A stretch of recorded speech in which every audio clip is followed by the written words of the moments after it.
আসসালামু আলাইকুম প্রিয় দর্শক। দর্শকের কথা অনুষ্ঠানে আপনাদের সকলকে আমন্ত্রণ জানাচ্ছি।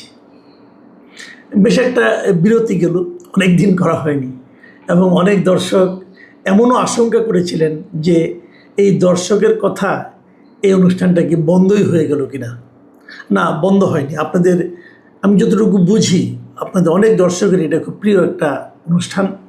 আপনাদের সবার প্রিয় অনুষ্ঠান বন্ধ করে দেব অতটা দুঃসাহস আমার নেই, কারণ আপনাদের সঙ্গে যে মত বিনিময়টা না, এটা আমি আসলে খুব এনজয় করি।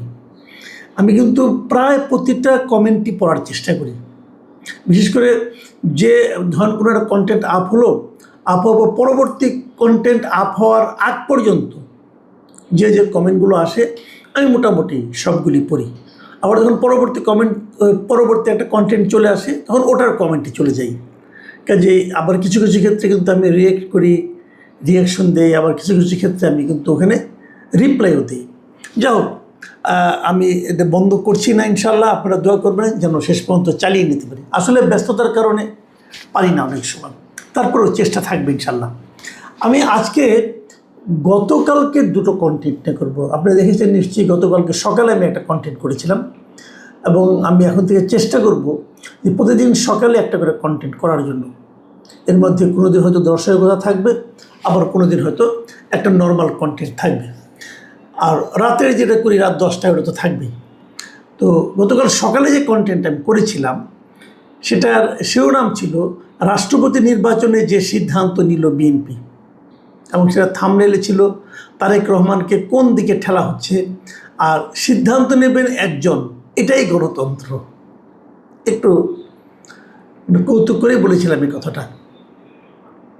তো এখন এটাতে আমি কি বলেছিলাম, যে রাষ্ট্রপতি নির্বাচনে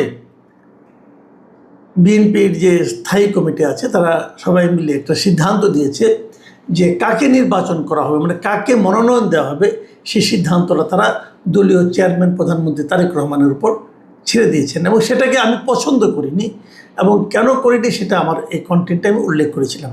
যারা দেখেননি তারা আরেকবার দেখে নিতে পারেন।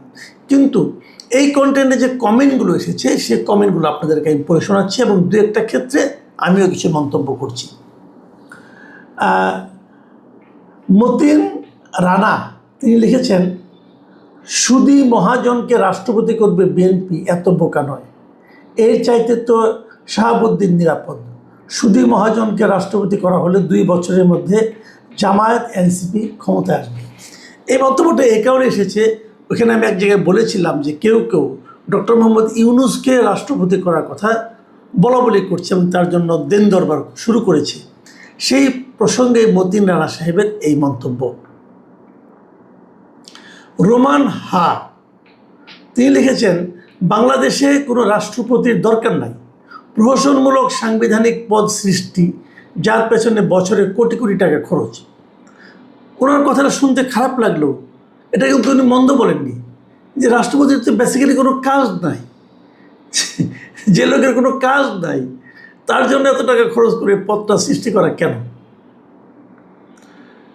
ন্যাশনাল অ্যাপারেলস ছদ্মনাম বোঝাই যাচ্ছে, তিনি লিখেছেন, আমিও ভাবছিলাম এইটা কেমন গণতন্ত্রের নমুনা।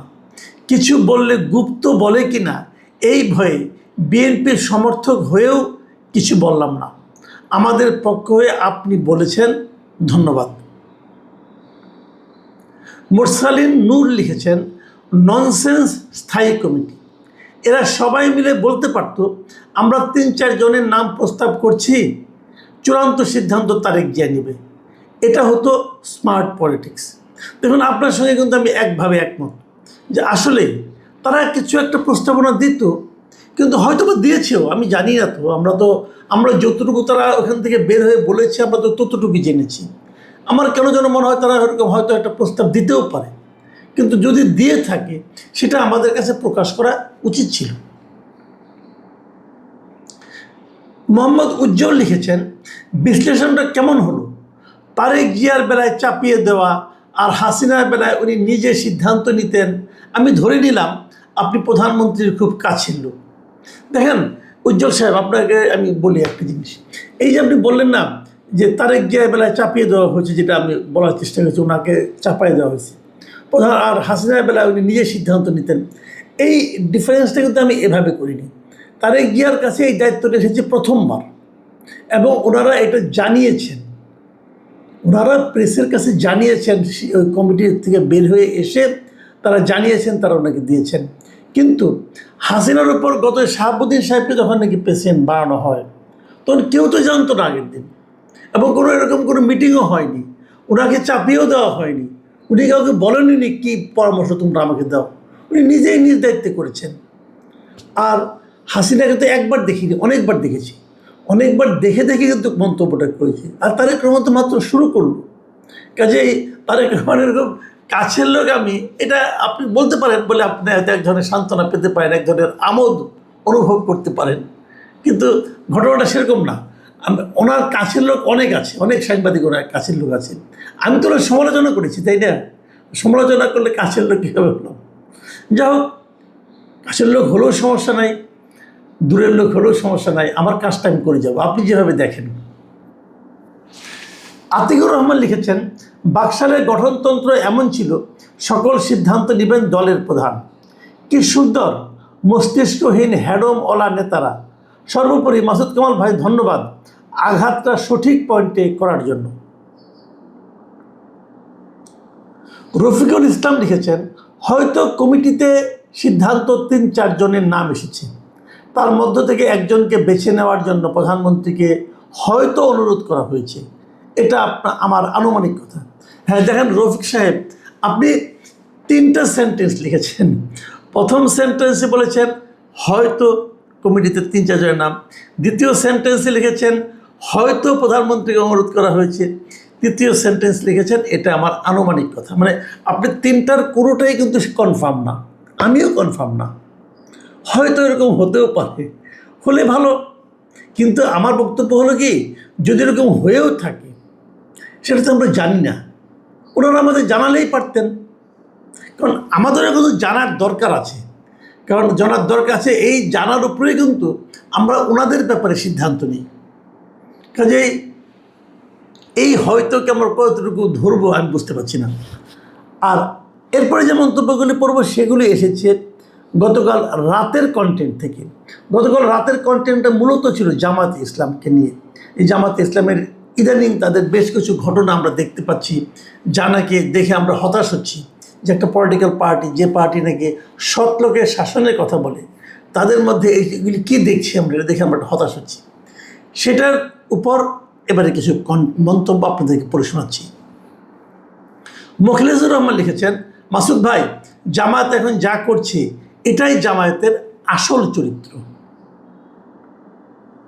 উইন 8900 লিখেছেন, হাফ ক্ষমতা পেয়ে যে পরিস্থিতি ভাই, এরা ফুল ক্ষমতায় গেলে দেশের পরিস্থিতি যে কি হবে তার কিছুটা নমুনা দেখা যাচ্ছে।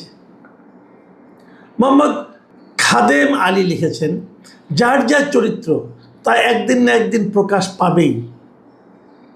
যেমন এগুলো নিয়ে আমি কী মন্তব্য করবো, এটা তো আপনি বুঝতেই পারছেন। শাহনাজ আক্তার লিখেছেন, আসসালামু আলাইকুম স্যার, আপনাকে অসংখ্য অসংখ্য ধন্যবাদ স্যার, এই জন্যই আপনাকে এত ভালো লাগে, এত সুন্দর করে বিশ্লেষণ করেন, মুগ্ধ হয়ে শোনা ছাড়া উপায় নাই। আপনার সৎ সাহসী মানসিকতা দেখে আমি অনেক মুগ্ধ হই, আপনার ভিডিও দেখে অনেক কিছু শেখা যায়।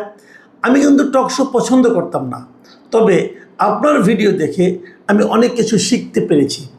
আপনাকে অসংখ্য ধন্যবাদ শাহনাজ আক্তার, আপনি আমার প্রশংসা করেছেন, ভালো লাগলো।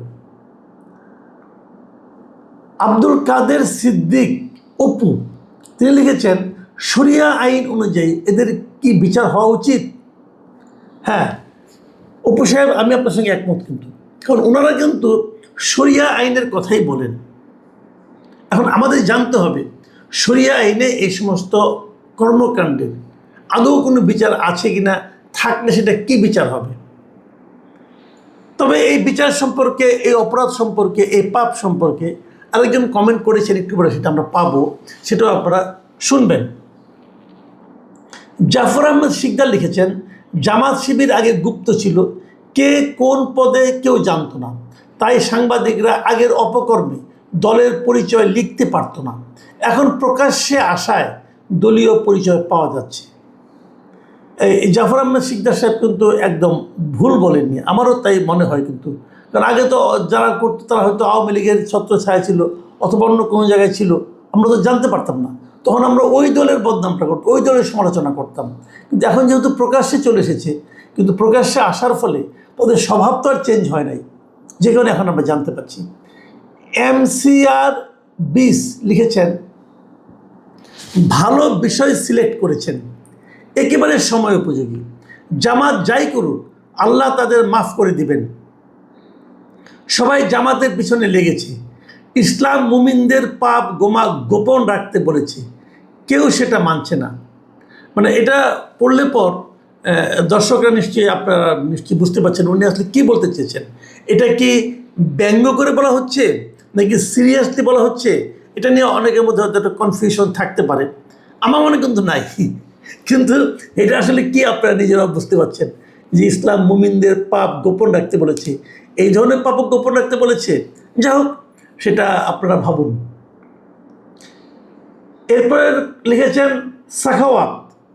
সাখাওয়াত ওই যে বলেছিলাম যে পাপের শরিয়া আইনে বিচার হবে কিনা, সাখাওয়াত লিখেছেন 12 রাকাত তো নফল নামাজ পড়লে নাকি আকাম করার সব গুনাহ মাফ করে দেয়, ফতোয়া দিয়ে সব হালাল করে নেয়।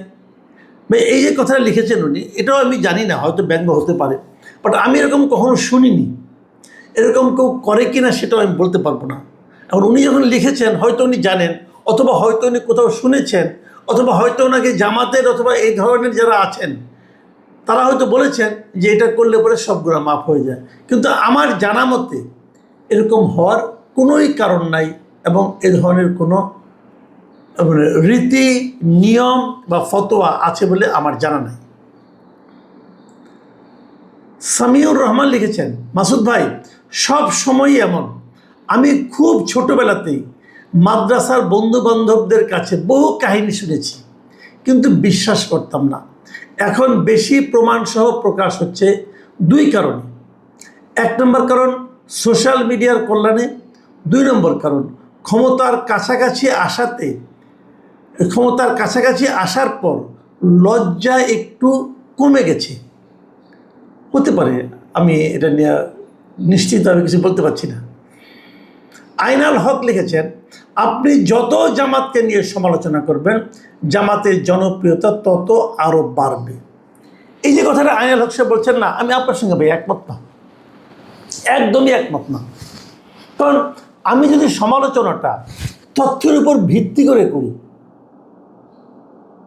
তাহলে জামাতের জনপ্রিয়তা বাড়বে কেন? আমি যে কথাটা বলছি সেটা যদি ঘটনা সত্য হয় জামাতের জনপ্রিয়তা বাড়বে কেন? ধরা যাক আপনার কিশোর সন্তানকে আপনি মাদ্রাসায় দিয়েছেন, সেখানে সে কোনোভাবে এর ধরনের বলৎকারের শিকার হলো। আপনি হয়তো মাদ্রাসা যখন দিয়েছিলেন তখন তো মাদ্রাসার শিক্ষাটার প্রতি আপনার একটা ভালোবাসা ছিল। মাদ্রাসার শিক্ষার জন্য ওখানে যে সমস্ত হুজুররা থাকেন, যে সমস্ত টিচাররা থাকেন, তাদের উপর আপনার একটা শ্রদ্ধা ছিল। এখন যদি ওই লোকটা আপনার শিশুকে, আপনার সন্তানকে বলৎকার করে, ওই টিচারের উপরে আপনার শ্রদ্ধা কি থাকবে? আপনি বলেন থাকবে ভাই? যদি না থাকে তাহলে আমি যখন কোনো একটা সমালোচনা করছি এবং সেখানে আমি তথ্য প্রমাণ দিয়ে দিচ্ছি, সেটা শোনার পর তাদের জনপ্রিয়তা বাড়বে কেন? আমি কিন্তু এটা বুঝি না। আপনি মানুষকে এত বোকা মনে করেন কেন? এখন আপনি নিজেই সমস্ত মানে আপনার কাছে কি মনে হয় যে ভালো হচ্ছে, তাদের জনপ্রিয়তা বাড়তেছে? এত অন্ধ হয়েন না, কোনো দলের প্রতি অন্ধ হয়েন না ভাই। যে কোনো দল হোক, সেটা জামাত হতে হবে তা বলছি না, অন্ধ হয়েন না। আল্লাহ আপনাকে বিবেক দিয়েছে, এই বিবেক দিয়ে বিচার করার চেষ্টা করেন, তারপরে সিদ্ধান্ত নেন যে কে ভালো কে মন্দ। এই মন্তব্যটা লিখেছেন মোহাম্মদ হাফিজ উদ্দিন। তিনি লিখেছেন, এটি শেষ মন্তব্য, আমার মতো যারা 71 সরাসরি দেখিনি তারা এখন 71-এর ট্রায়াল দেখছি। বুঝতে পারছি তারা 71-এ আমাদের নারীদের উপর কীরকম অত্যাচার চালিয়েছিল। কিছুদিন আগে এক নেতা তো বলেই দিয়েছিলেন, পরাজিত পক্ষের সম্পদ ও ও স্ত্রী মেয়েরা গনিমতের মাল, তাদের উপর নাকি জামাতের কর্মীদের হক আছে। নাউজুবিল্লাহ। এখন একটাতে বলেছেন, যদি বলে থাকেন তাহলে তো অবশ্যই নাউজুবিল্লাহ। আমি জানি না এত বড় মিথ্যা কথা, এত বড় আপনার কুব্যাখ্যা কেউ দিয়েছে কিনা আমার জানা নাই। আপনি যখন বলছেন সেটা আমি পড়লাম এই জন্য। প্রিয় দর্শক, এই ছিল আজকের দর্শকের কথা। আপনারা বেশি বেশি করে কমেন্ট লিখুন এবং আমি আপনাদেরকে বলবো, কেবল প্রশংসা করার দরকার নেই। অনেক প্রশংসাগুলো আমি যেগুলো পড়িনি, একটু বুদ্ধিভিত্তিক সমালোচনা করেন। যদি আমি কোনো ভুল করে থাকি ভুলগুলি ধরিয়ে দেন, অথবা যদি আপনার কোনো ভিন্ন মত থাকে সেটাও উল্লেখ করেন। আর যদি পক্ষেও বলতে চান সেটাও একটু গুছিয়ে লিখুন। বেশি বড় করবেন না, বেশি বড় করলে পড়া যায় না। আপনারা সবাই ভালো থাকবেন। আমরা চেষ্টা করব যে একদিন পর পর হলেও সকালের দিকে আমরা এই ধরনের দর্শকের কথাটা আপনাদের সামনে নিয়ে আসার জন্য। আল্লাহ হাফেজ।